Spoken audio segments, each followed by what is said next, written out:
NATO renews membership vow to Ukraine, pledges arms and aid. Here's a summary of the article. Bucharest, Romania. NATO Secretary-General Jens Stoltenberg reaffirmed the military alliance's commitment to Ukraine on Tuesday, saying that the war-torn nation will one day become a member of the world's largest security organization. Stoltenberg's remarks came as U.S. Secretary of State Antony Blinken and his NATO counterparts gathered in Romania to drum up urgently needed support for Ukraine aimed at ensuring that Moscow fails to defeat the country as it bombards energy infrastructure. In essence, Stoltenberg repeated a vow made by NATO leaders in Bucharest in 2008 in the same sprawling palace of the parliament where the foreign ministers are meeting this week, that Ukraine, and also Georgia, would join the alliance one day. Some officials and analysts believe this move, pressed on the NATO allies by former U.S. President George W. Bush, was partly responsible for the war that Russia launched on Ukraine in February. The meeting in Romania, which shares NATO's longest land border with Ukraine, is likely to see NATO make fresh pledges of non-lethal support to Ukraine: fuel, generators, medical supplies, winter equipment and drone jamming devices.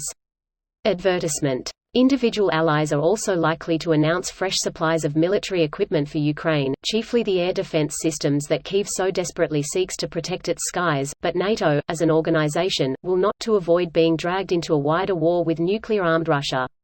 NATO is eager to add the two Scandinavian nations to the defensive forces lined up against Russia. This post received a score of 5,300, with an upvote ratio of 97%. Here are the top comments in response to this article. The requirements usually asked upon applicants, especially from former Soviet states, requires a lot of institutional restructuring that would likely only be completed after Ukraine is in a state of peace. Especially because it would require both military and government reform that is hard to complete during war. The war is doing that reform. They get NATO training, lose all the non-standard stock of armaments and get more NATO standard gear. There is actual government reform that needs to happen, not just military standardization. They cannot have normal government operations during wartime. Laws change for security reasons that are decidedly UN democratic, and willingness to put those practices away during peace will go a long way towards showing that those reforms are happening, which speeds up the application process. I mean, to some extent, couldn't US leverage the Lend-Lease Act and the continuing aid and potential of joining NATO to institute the appropriate reforms? Putin huffs urinal cakes, pass it on. Damn, I never thought I'd have something in common with Putin. I mean, you both probably have below average wieners as well. I'd say that's a low blow, but we don't swing that low. LMAO, that makes three of us. Just an aside, since we seem to have so many Kremlin bots stopping by. Unfortunately, part of the requirement to join NATO is having your own borders secure, which Russia knew perfectly well and abused. Looking at the list, I don't see secure borders. Just seems like Ukraine can meet that requirement. Russia, not so much. It's not really a formal requirement, and what people really mean when they say secure, stable borders is you can't have an active war against another country happening inside your borders for obvious reasons.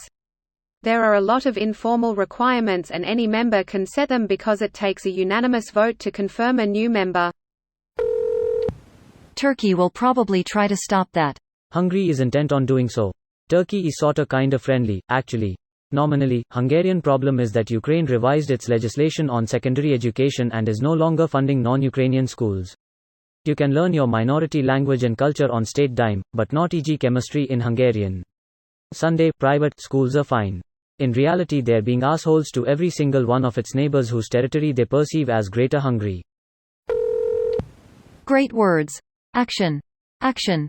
Needed, or our kids will end up fighting this madness. Your kids would be fighting if Russia had its way in Europe.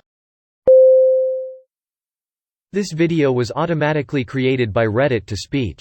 The article and comments in this video were selected from Reddit according to their upvotes, and any paraphrasing was performed by smmry.com, without any human intervention.